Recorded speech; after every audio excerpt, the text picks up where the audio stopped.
Billy Armellini from Flowers and Scents with your industry buzz.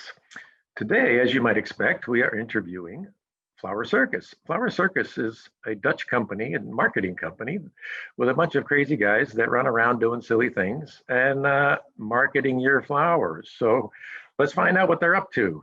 Without any further ado, John Linkst from Flower Circus. Okay, so here we are with John Elklist from Flower Circus. So he's challenging my Dutch this morning, which is not so good. So I'm happy that we got this far. Good morning, John. How are you? Welcome to Flowers and Scents. Yeah, good morning. Yeah, it's early morning, so that's why it's difficult to pronounce my name. But even late evening, it's sometimes difficult. So don't worry about that. First of all, so here you are, and live and in color, with your outfit on, as I expected. So I'm curious to know how did Flowers? What's the history of Flower Circus? Where'd you come from? Obviously, you guys know a lot about the flower business, so you know your flowers and you know the business. But here you are, dressed up. So tell me, how'd you get here? Yeah. Before I will tell it, I would like to thank you for inviting me. It's a great honor. And yeah, how did it all start? It started almost 5 years ago now. I've worked at several companies in the floral industry. I've been selling flower bulbs. I've been buying flowers on the auction, been doing promotion for a breeder, Deliflor. And after I left Deliflor, I started Flower Circus together with some flower designers, because we wanted to bring back the magic in the floral industry again. As you know, it's all about emotions, and we were missing that. Yeah. Exhibitions, not a lot of things were happening. People were showing their flowers. Of course, it's beautiful, but there was not much more happening. And so people go home and, hey, what did you remember? Yeah, I've got some pictures, but I don't know. By making it more special, people tend to remember much more. And that's what we see. So you're a substitute for those pretty girls that everybody puts out front. I don't want to call myself a pretty girl or a substitute. No, actually, we try to get the growers and all the florists and the wholesalers connect more, because especially in Holland, with the auction in between, there's a big gap with the information going from the growers further into the floral chain. That makes sense. And you and I are veterans of many floral events and expositions and such. And I agree with you perfectly, because I struggle when I come home from those to write an article about what I saw. And yes, there are beautiful flowers. There are tons of flowers. There are flowers upside down, inside out, black and white, glow in the dark, a little bit of everything. But what do you remember? Yeah, sometimes I remember the pretty girls. It's true, because they at least there's something different in the booth than just flowers. Because as an American, having to going to many shows in Holland, I have found the Dutch to be very difficult when it comes to being inviting, if you will. You walk around these booths and you see a bunch of Dutch guys standing around drinking a beer or chatting, and it's not very inviting to go in, and it's not attractive. It's almost the opposite. And I've always found that to be true. And now that I've gotten to know some of them better and they know what I'm doing, okay, maybe they invite me in, maybe they don't. It was always an odd situation, I thought. Yeah, that's happening in a lot of stands, that people are not facing outwards, they're facing inwards, afraid of meeting new people. But that's what it's all about during an exhibition. Yeah, why else be there? Yeah, when you go by a booth and everybody's on their phone, what's the point of, unless you really have to have what they're selling and they're a customer already or a vendor, you walk by that booth, and as we know, there are hundreds of booths at these events. Yeah, I know. At our booth, we don't have just one product. We have several growers or breeders, and that makes it special as well. So some people come in for the beautiful lilies, but we can tell them also about the other products that we have over there. We've got the flower magicians, as we call the designers, working there all the time as well. So there's always something happening there. And for the growers, it's a great way of promoting themselves at our booth, because we tell about it all the time. They can do their work at home, so they don't have to fly all over the world to do that as well, because especially, it was already very costly, but now it's probably with all the flights and everything, it's going to be even more expensive. or impossible. Yeah, it's Yeah. at For the now, it's moment, impossible. it's still impossible at the moment. Well, I've seen your signature. I didn't quite know who these guys were running around. I don't know what show I ran into you at several, but I was like, what are these guys doing? What's going on here? And then when I went by the deli floor booth and everybody had red noses, I was like, okay, looks like Flower Circus doing something here. So, and I really like what you're doing, because again, you're providing some excitement and for some reason for people to stop at the booth and find out more about the flowers, and the fact that you know your flowers. It's very important. That's the base of everything, and that's why if we get a new customer, we just get in and talk to them and get all the information out of them, not about how many hectares, because that's not really important for most of the people, because they don't even know how much a hectare is. Right, right. But the special stories behind it, I mean, the flowers are so great. There are so many stories. I mean, every flower has its own story, or several. And those stories people remember, the florist will remember, they can tell to their customers. I mean, that's the thing, that's where the money is.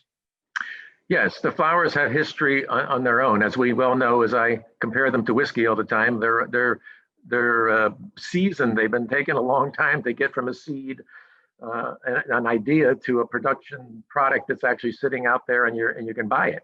I like it a lot. I mean, it's fantastic. We don't only do the trade shows, we also do floral parties at wholesalers. So they invite all their customers and we make a party over there. And we once did a test with some, I don't remember the product, but it was a product that they haven't seen yet. And I was telling about the product, where it came from, how long it took to grow it. And I asked the people, okay, how much are you willing to pay for it? And they mentioned twice the amount that they could buy it for. Really? And that's just storytelling. The perception. You gave it value by telling the story. Yeah. And how many Flower Circus people are there here behind the scenes? I know you have a whole crew, obviously. Yeah, we've got we built up a whole crew.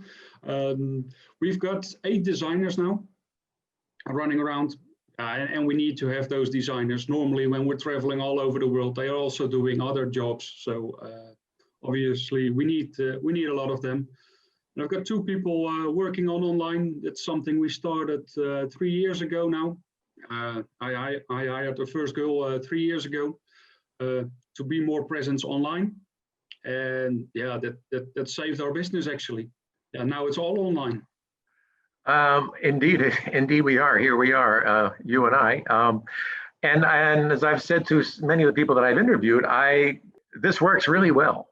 I'm pretty impressed with how this is working. It saved my business too, because my business was going to shows and taking pictures of the pretty girls and the pretty flowers and writing a story about it. And suddenly, the brakes are on. What do we do? Yeah. And I'm going to give credit to you, because I pretty much stole your idea. I saw what you were doing, and I had been thinking about it anyway. And I was like, you know what? I can do this. I know people, I think, respect me enough to sit still long enough to me interview them. And my reaction has been, from my readers, has been quite positive. People like what, I try to keep them short and sweet, but as you know, 20 minutes goes really fast.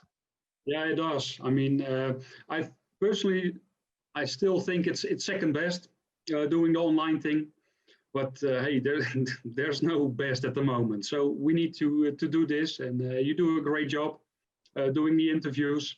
And I know how hard it is to get people in and to with the connection and everything.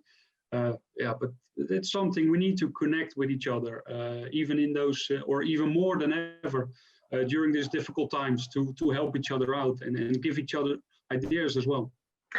Yeah, and I certainly want to be back to, as you do, seeing you in person, and so this part, it's hard to have a beer like this, Yeah. and we do like our Dutch beer, so and Dutch cheese, so so now you do a Friday show, pretty much a design show every Friday, a live show, which I give you a lot of credit for, because live is a whole different game than this pre-recorded stuff that I'm doing. So and that reception has been good, I believe, based on people that check in. It's getting better every time, actually. We're going up to 10,000 reach for our last show from last Friday. Really? So, and they are from all over the world. If people have seen the show, you can see reactions coming in from all over Europe, Asia, United States, of course. So it's great. The audience is still growing, so they like it. We do it live because we like the interaction with the audience. That's what we're famous for during the exhibitions and the shows. So that's why we do it live. Of course, you get some problems sometimes, but luckily we've got it mostly under control. No, I've been impressed with them. I just have to remember on Friday to click the button, and I usually get my reminder, and Yeah. And I try to be there as often as possible because they're entertaining, and I'm not a florist, so the designs are just interesting to watch people put them together more than anything else. Yeah, actually, what we do different than a lot of designers, we try to make more commercial work, so people can directly use the ideas in their own shop as well. It's not floral art; it's just commercial, creative work. Because a lot of the stuff that we see sometimes is not really reproducible or not practical. Nobody's really going to buy it. It looks good. Maybe a hotel's going to buy it to put in a centerpiece, but for the most part, your average florist is not going to make those. Yeah, and that's actually what we try. Sometimes just with one stem and some greenery to give those ideas, those quick ideas. That's what we do during the shows as well. Telling about how to sell it as well. Make one big bouquet and surround it with smaller bouquets. The big bouquet attracts the attention, and the smaller ones around it with the same flowers, those are the ones you're selling most. So just some small tricks as well to sell more for the florist. And do you have a marketing background, John? Yeah, I worked for Deliflor for 7 or 8 years doing the marketing there. But part of that was also doing shows like this, but it was only with chrysanthemums, and now it's with every grower who wants to join. We can promote over there. Yeah, well, I don't know if you saw my JD interview with our buddy JD. Yeah, of course. He's always fun to have around. We miss the guy because he's he needs to be on your side. I think he's the life of the party as well. He could be a good Flower Circus employee. Yeah, he was actually wearing a hat as well during one of my interviews with him, and knows. He fits perfectly in the circus. So the people to find you, John. So if they want to participate in your meetings or want to find out more about Flower Circus, flowercircus.nl, I think. Yeah, it's flowercircus.nl on Facebook, Instagram, YouTube, and of course the website, flowercircus.nl.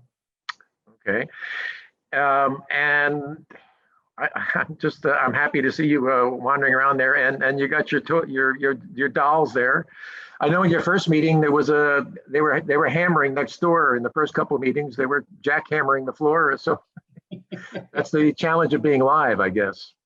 Yeah, it is, and actually somewhere far away you can hear something now as well. So hopefully you can't hear it. Well, as all of us have to do, I have to make sure my wife turns off the washing machine while we're doing these, so we're not listening to that. Yeah, that's the thing with the live shows. Always something that can happen. I mean, you can lose connection or whatever. But the nice thing is the interaction with the people, and that's why also on Friday during the Flower Circus talks with the interviews, people can ask questions as well. I mean, especially when you have some topics that a lot of people are interested in. It's nice to know. I mean, I think it's the last Friday this month. We will have an interview about the Brexit with some people from the English perspective. Industry. Yeah, well, that's probably good. People need to hear about that. It's a little bit of a mystery for us over here. We've got all our American politics going on, so I'm not quite sure what Brexit's doing these days. Yeah, it's covered up by something else that's happening in the world. A little bit, you think? Yeah. Well, my friend, thank you for coming on here and then chatting with us a little bit, because I like what you're doing. And it's 10 o'clock on Fridays, am I right? Or is it 9? It's 9. 9 Eastern time. Yeah. Well, I encourage people to go there, to go to flowercircus.nl and check them out. They're fun. They're informative. You can chat with them. And John, I appreciate your time and hope to see you soon somewhere in the flesh. Yeah. Thanks again for inviting me, and all the best with your interviews as well.